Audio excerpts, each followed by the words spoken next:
Why would you go to a California beach? To see cars, of course. This edition of the Lokar Car Show series catches a few waves of cars at the Seal Beach Classic, a place so cool even the dogs have shades.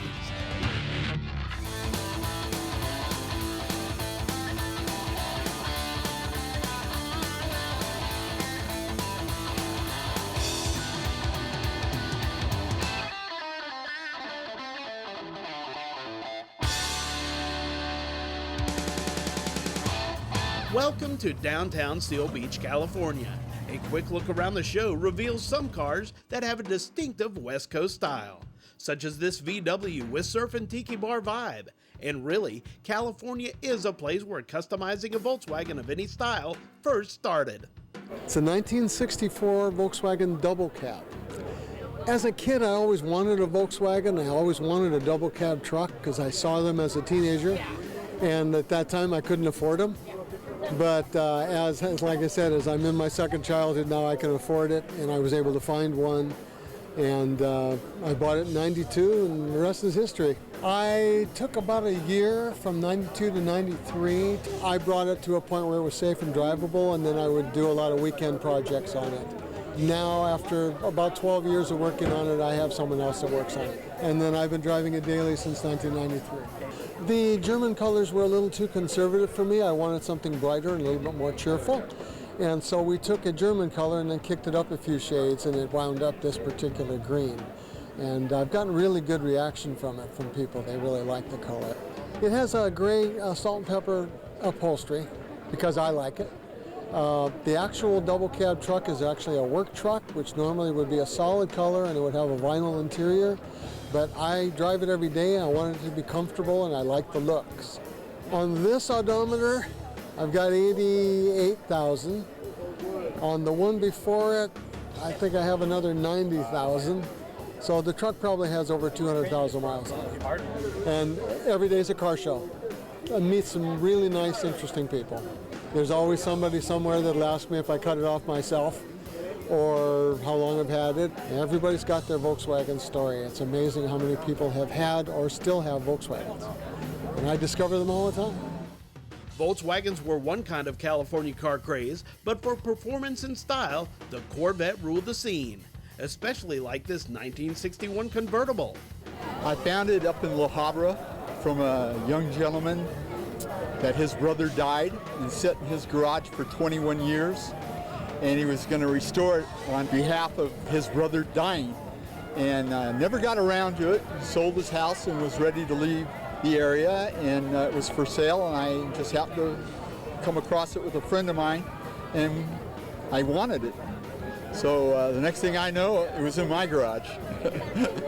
Frame up instead of off, but frame up by a great guy named Ed Miller, who did a lot of cars for a lot of guys here at the show.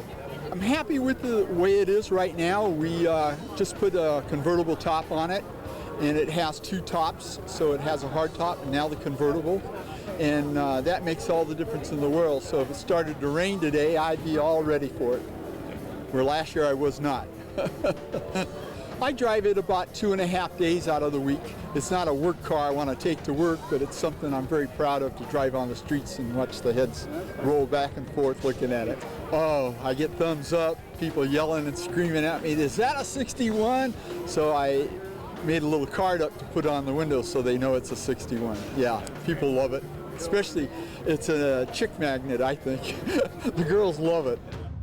For nearly 30 years, Seal Beach has opened its arms to the Classic Car Show and its huge crowds and hundreds of participants.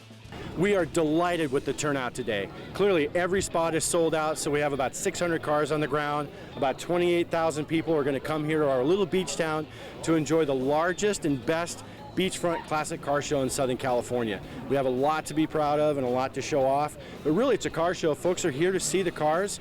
Some of these cars, this is the only car show they come to throughout the year. And also we've got our motorcycles, Cackle Fest, even things for the kids to do. like the Pinewood Derby. So we're very excited. The variety here is absolutely stunning. So it's more than just a hot rod, kind of cool old car show. There's stuff here that you just don't see a lot. I would say that probably about 60% of the cars here are domestics, U.S. cars. The rest would be imports, motorcycles, and other specialty interests, and race cars and dragsters. The thing is, we can't make the show any bigger. We have a certain number of spaces, and we have, of course, a waiting list. Of the 600 cars, we probably have about 1,200 people that do apply for the show. We try and get everyone in that we can. Everyone lines up and gets in, and when we're sold out, we're sold out. What's funny is about this car show ends today at 4 o'clock. Next year's car show is sold out today by 2 p.m. When we return to Seal Beach, we'll have more street machines. This edition of the Lokar Car Show series is being brought to you by ARP, the world leader in fastener technology. Original Parts Group, the world's largest source for GMA body parts and accessories. Genesis Off-Road, power to get you there and back. And by Lokar, quality plain and simple.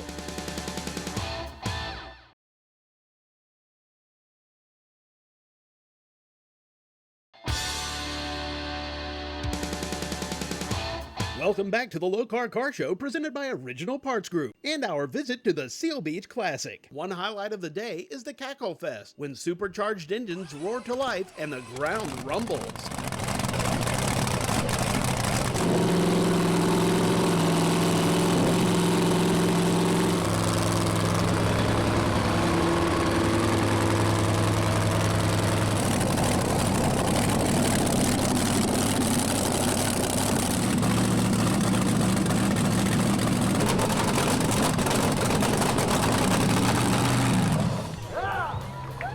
One car that could have been cackling alongside the dragsters is the supercharged Pro Street Nova. I found the vehicle in 2010 at John Force's Christmas show in Yorba Linda. I was looking for a Nova, been looking for a while, and it had a little for sale sign on it. I ended up calling the gentleman who owned it, and I ended up buying it in February, so I've owned it since then. It was a gorgeous car when I found it, and it was a finished car when I found it, but it was quite a bit different than it is now. But I decided after owning it for about a year that I wanted a blower. I got in contact with some people, a gentleman by the name of Mark Rapp, owns Rapp Racing in Huntington Beach, and Mark ended up building the motor for me. And I had seen something at a car show years ago that I didn't know what was, but I had taken a picture of it and I showed it to him. And he said, oh, that's nitrous. And I said, that's nitrous on a blown motor? I said, people do that? And he said, yeah, some people do. So put that on the car. While the car was apart, a transmission became available out of a magazine car, and it was a G-Force 6-speed, made to handle 1,200 horsepower. And the problem now is I need to put it in the car somehow. So Mark Rapp had a friend. He ended up doing everything that needed to be done to install the manual trans, and then we shipped the motor over and put the motor in. But kind of like a home remodel. It's once you start taking the kitchen apart, it's like, well, as long as we got it apart, what about this? Or as long as we got it apart, well, what about this part? So we started changing things. The next thing you know, what a nightmare. He ended up having the car for 2 years and 4 months, which I'm finding out in the custom car world is not a lot of time. It seemed like an eternity for me. We were getting close to finishing the car and decided to try to get it into the Grand National Roadster Show in Pomona. And all I could say is no. So we entered the car and filled out all the appropriate paperwork and sent in all the pictures that they wanted. And about 3 months later, they called the house and said I was accepted and in the show. So we finally finished the car about a week before the show and put it in a transporter, sent it over there, and during the show I ended up winning first place in my class. So that's going to be my claim to fame. Got a big trophy from them. The Seal Beach Classic Car Show has a great deal of community and corporate backing, including companies from the Fortune 500. Well, on behalf of General Motors, we are very proud and very excited to be a part of this show. I mean, this is the 4th year now that I've been asked to be the Master of Ceremonies. So, you know, you give me a live mic and some fun's going to ensue. And so, you know, this is the car world. You can't go wrong with a beautiful day at the beach, beautiful cars, excited people. It's just going to be a lot of fun. The crowd at this auto show is incredibly passionate. I mean, you just start talking with a guy who's just, walking his dog, and he'll tell you about cars that he's owned, cars that he wants, and they really know their stuff here. I mean, this is Southern California after all. We're car crazy. And so I think it's really an epicenter. And the other thing I love about this show is that it really feels like it's the start of summertime. When the Seal Beach Auto Show comes around, all right, here we go. It's time to get down to the beach, enjoy a good day. One of the biggest attention grabbers at Seal Beach is this gigantic customized machine, bearing an exotic sounding Italian name. I'm the owner of La Vistione, number 6.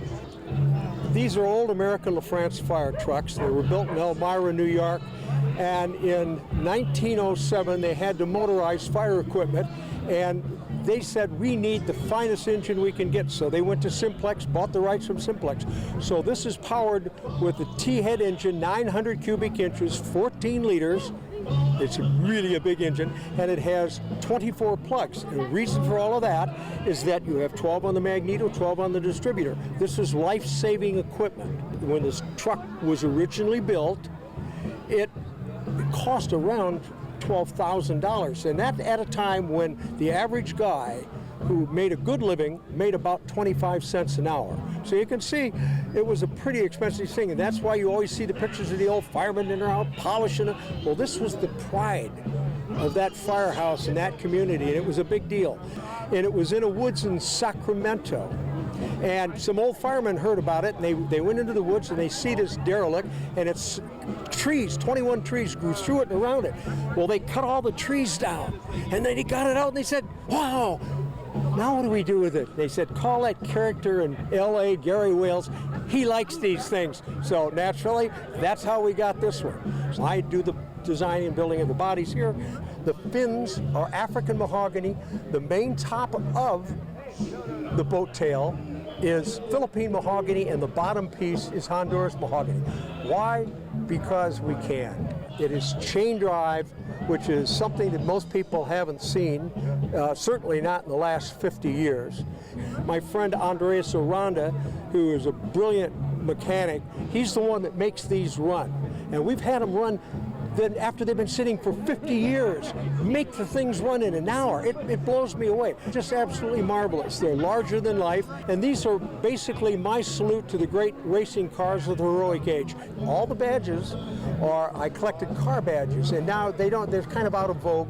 People don't really do that anymore. So I put them on here. That's my jewelry for my beautiful young ladies here. And so when you see something like this on the street, and you haven't for a long time, I'll guarantee you, people just kind of go, wow, look at that. And that's why we do it.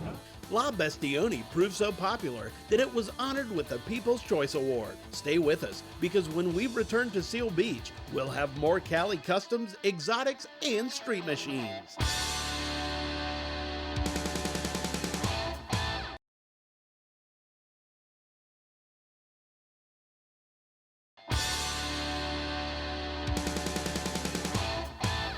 Welcome back to the Seal Beach Classic Car Show, presented by Original Parts Group.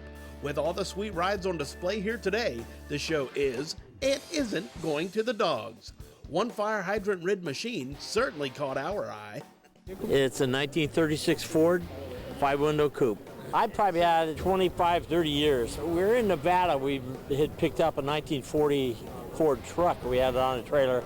And we're driving through town. The guy drove up beside us. He says, hey, you guys looking for old cars? And we said, well, yeah, what do you have? He says, I got a 1932 Ford. I think it's a 32. And I thought, wow, that's the best of the best. So we went and looked at it. It was a 36. And I'm not interested in a 36. But then we towed the 40 home. And I started thinking about it. Well, maybe that wouldn't be so bad after all. So I called the guy up and ended up buying it, and we went back up and towed this thing home. I don't have a garage at my house, so you can't just tear it apart and work on it.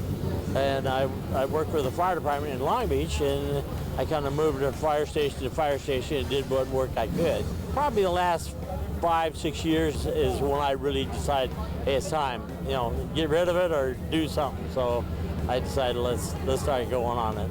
It's got a 350 engine, single 4-barrel, 350 transmission. The rear end is out of a Chevelle. They had the right hub to hub, and it's all Chevy under a Ford. you know, you can buy so many things for a Chevrolet, and especially a small block, you can get anything you want for that thing. And at the time, that's kind of the way it went. I got two daughters. They were supposed to drive it to their prom, but it wasn't ready. It wasn't anywhere near ready. And they're 50 years old, basically, 48 and 50. So it didn't work the way it's supposed to. Want to give your ride show and go quality? Check out this week's Lokar Lowdown. This week's Lokar Lowdown, Eric Tate's joining us here from Lokar to help you decide which shifter is better for your application. So we have a few different options on the shifters. The first one we'll talk about is the floor-mounted shifter that works for your muscle cars or a vehicle that we've just purchased. It's a finished car. We're just finishing one, and we do the least intrusive shifter we do, which would be the floor mount. Simplest to put in. We do it with the linkage like shown here, and we also do a cable. So if you've got a bench seat and you got to scoot the shifter forward, we do the cable operated as well. And of course, everything's available with our bezel here and our boot and lots of different choices to choose from. But maybe we have a little bit more room to work with, or say like a pickup truck. You guys have something for that too. Yeah, so we also do the transmission mounted styles like this. And the advantage to this is you get the transmission-mounted handbrake. These are fully adjustable from the tail shaft forward about 7 or 8 inches. The advantage to this also is if you're building your tunnel, you got plenty of room for all the brackets underneath the floor, a good sturdy mount. And I see we have the Midnight Series. We also have all of the different chrome applications, or if you need different sizes, say tall like you, shorter like me, room you have to work with, lots of things to choose from. Absolutely. And work with our knob adapters, you can use aftermarket knobs or our knobs as well. And which so many to choose from. And you can check out their entire catalog just by going to Lokar's website, lokar.com. Remember, made in the USA and lifetime warranty. We've had some surprise showers hit Seal Beach, but the raindrops have not had a negative impact on the many drop tops here today. Well, the 61 is the most rarest of all the Lincolns. It basically evolved out of a T-Bird. It was the beginning of the Continental. There's a lot of this car that mimics a T-Bird. What makes them really rare is they made, I believe, somewhere around 2,200 of them, but about half of them got junked by the dealer because they were done so poorly. They're a unibody car, and below the chassis, when a tow truck would hook them up and it would lift the car, it would actually slightly fold, and then the windows would crack and touch, and so the dealer, when you roll it in, they'd throw you the keys to a new 62 and they'd squish it. So it makes them even fewer of them. And they were, honestly, it was the beginning design of it. There were a lot more problems with the 61. By the time they got to 62 and 63, they were much better. But the rarity of it is it was the first, and it was Lincoln's answer to the Cadillac. They were the king of the road, and then Lincoln said, here's our answer to it. And they came up with this, and it's got a retractable hydraulic electric top. Everything's power in it, air conditioning, and it rides just beautifully down the road. Every manufacturer had a point in time that they were king. Lincoln in 61, this was their king. Up next, motorcycles take the beach.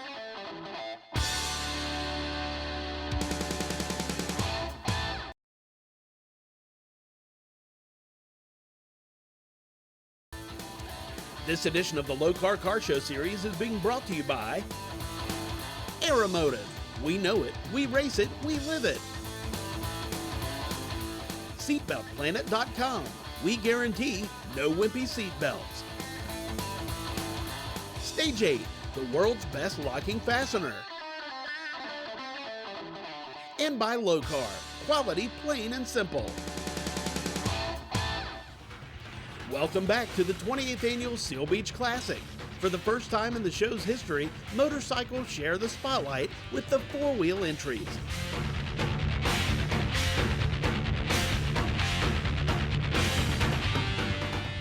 And it was an eclectic mix of machines. There were BMWs from Germany, Triumphs from Great Britain, Hondas from Japan, and of course some classic and custom iron from the good old US of A.